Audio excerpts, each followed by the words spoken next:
It's me, Timmy Flyers Guy, and welcome to another edition of Timmy's Nostalgia Showcase. There are a couple things I'd like to address in this video.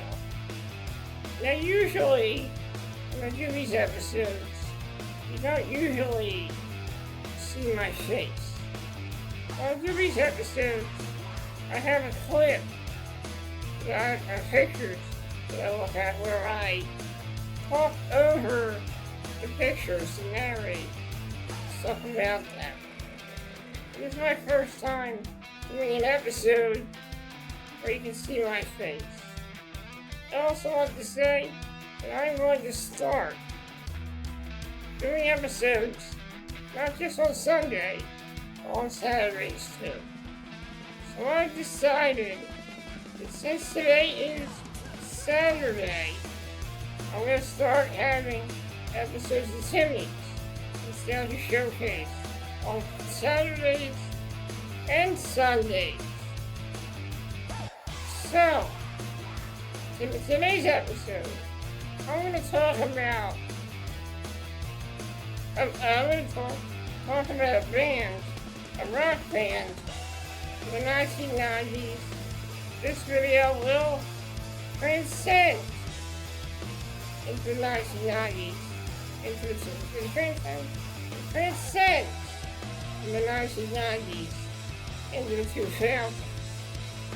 So in this video, I'm going to talk about the 90s rock, the 90s punk rock band, Green Day.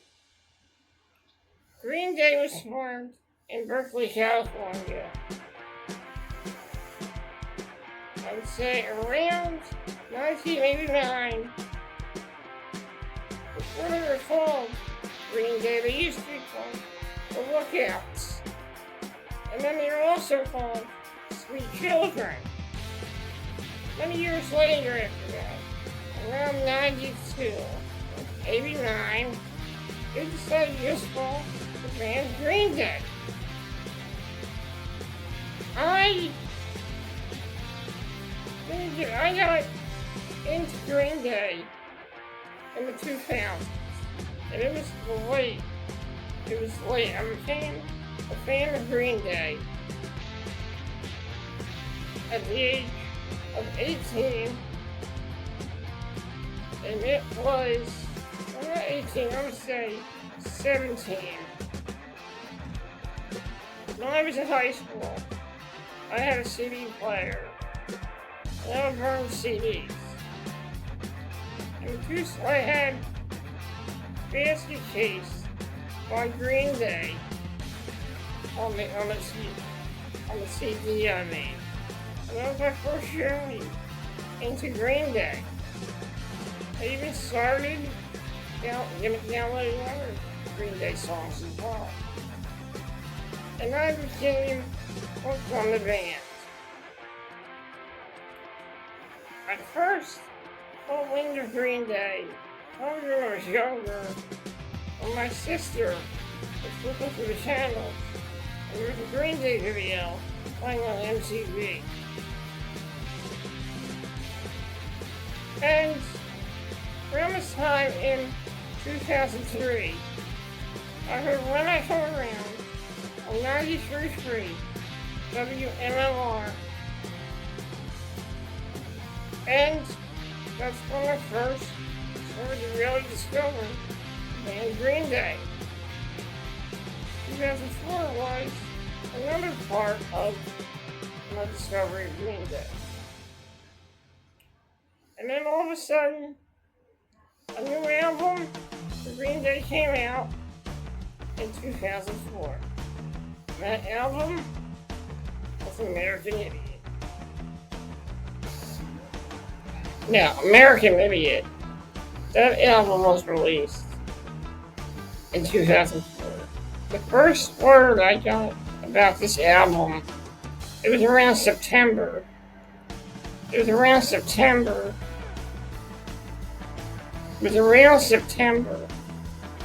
of 2004.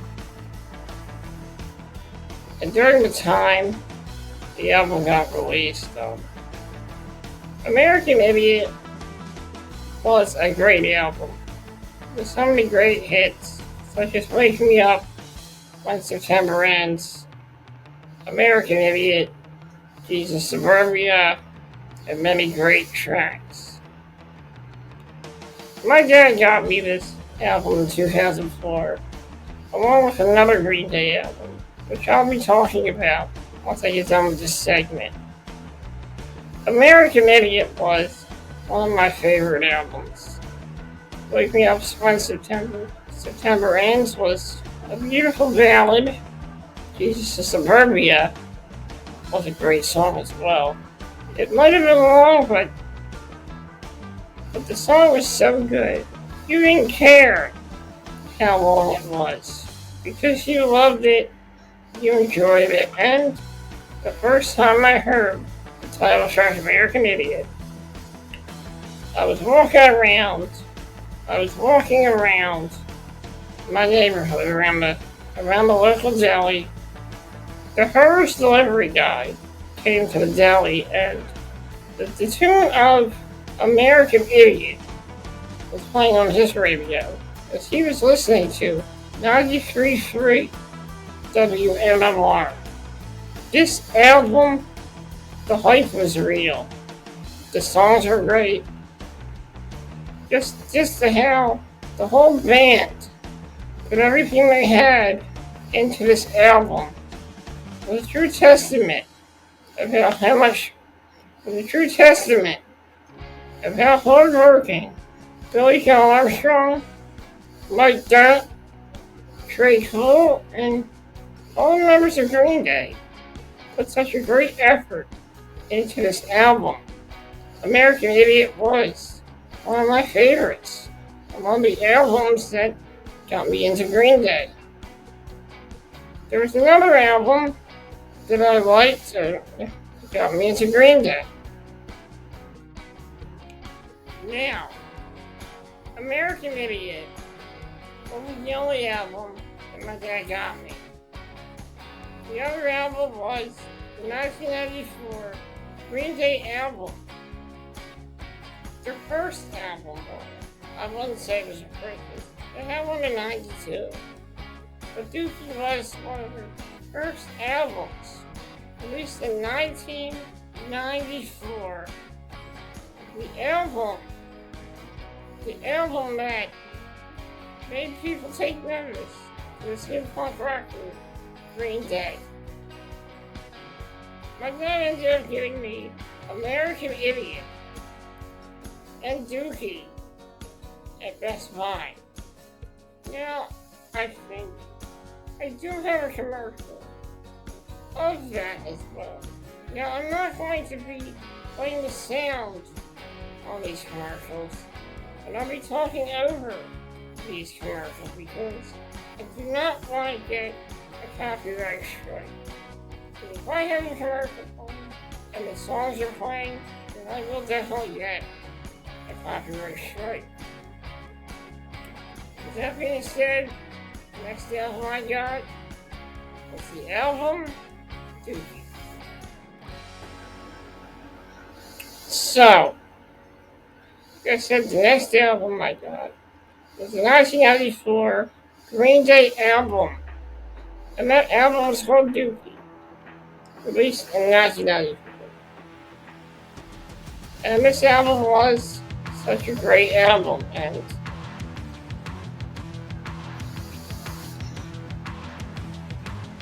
such a great album.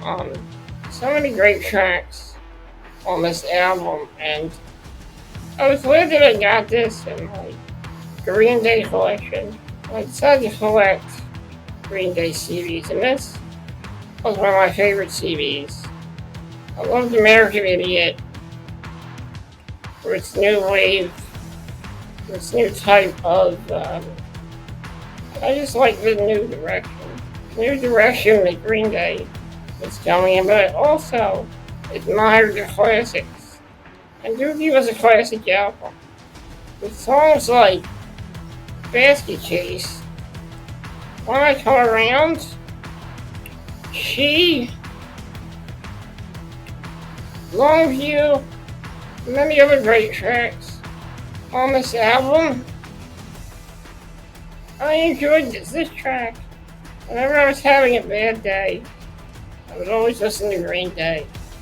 And my day would get much better because Green Day was the music that I could relate to. I mean, just almost the great storytelling they tell in their songs. Just adds such a great ambiance of genuine, genuine,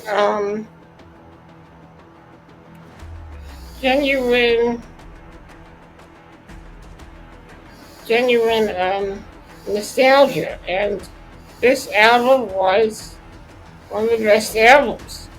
And in '94, this album was one of the best albums of 1994. People couldn't get enough of Green Day. The hype was real. This punk rock band was going to change the world. And it all started with the 1994 release of Dookie, and then one of the best albums, like American Idiot. A couple months later, after I got my first 2 Green Day albums, the next album I wanted was Insomniac, and I also wanted the album Nimrod as well. Insomniac was released in 1995, and Nimrod was released in 1997.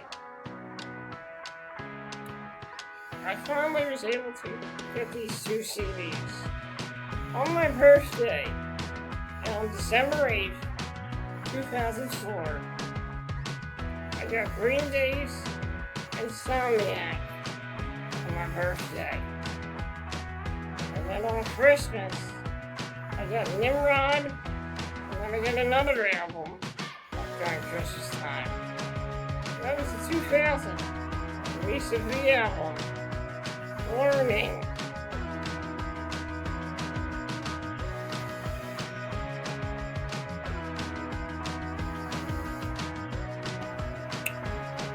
Okay, here we go. Let's do this. Okay, here we go. And now, the next album I want to discuss is the Green Day album, Insomniac. Now, Insomniac was Green Day's second album, released in 1995. Released in 1995. And Insomniac is actually a pretty damn good album. It was their second album. So Green Day kind of really started to step it up with their second album. And Insomniac has so many great songs, such as 86, Armitage Shanks, Stuck With Me, and many other great hits on that great album. I listened to this album and I actually enjoyed it. The songs were great. I listened to the whole album. 1995 and 1994 were only the beginning for Green Day. In 1997, 2000, 2 other big albums would come out. And on Christmas of 2004, I got my hands on them. Like I said, I'm not really going to get into those albums quite yet. I want to get into the last album on this first part of the retrospective. Another album I want to talk about is the album Nimrod, the 1997 release of Green Day's album Nimrod. I got Nimrod for Christmas that year. It might have been either for Christmas or my birthday. I got Nimrod and Insomniac for my birthday that year in 2004 now. Nimrod was a different album. Green Day really, they started to evolve as a group.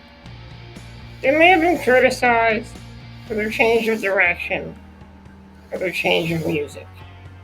But as a band, to be successful, you have to learn to evolve, and you have to learn to adapt. And that's exactly what Green Day did with the album Nimrod. Nimrod was one of my top favorite Green Day albums because it had such great songs.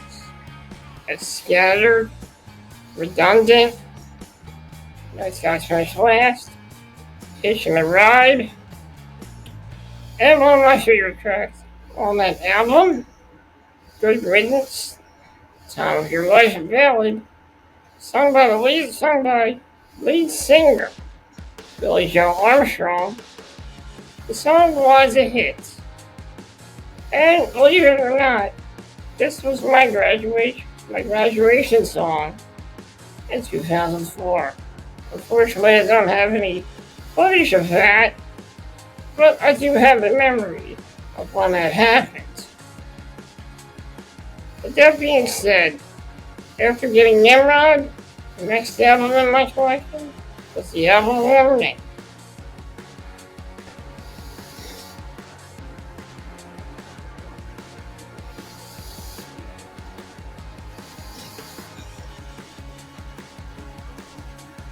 Another great album was the 2000 release of the album Warning.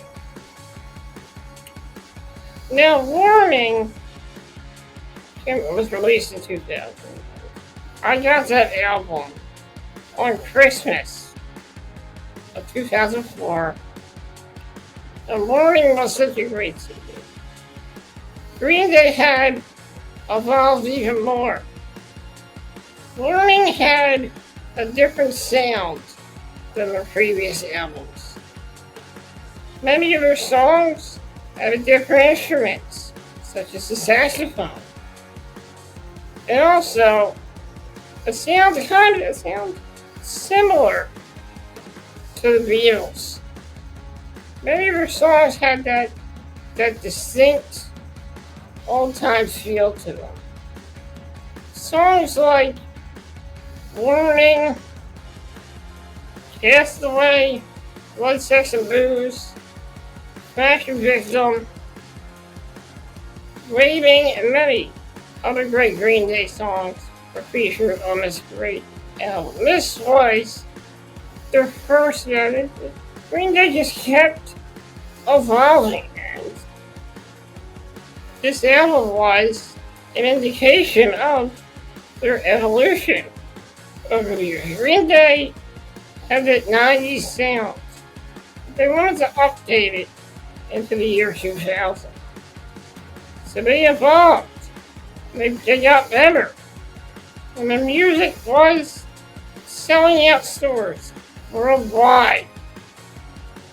This album was one of my favorite albums. It was the one I listened to the most because it had such a distinct sound to it, and I just enjoyed it. It had that unique sound, that unique essence, that unique sound. And people wanted to see this band evolve. And that's what they did when they released this album.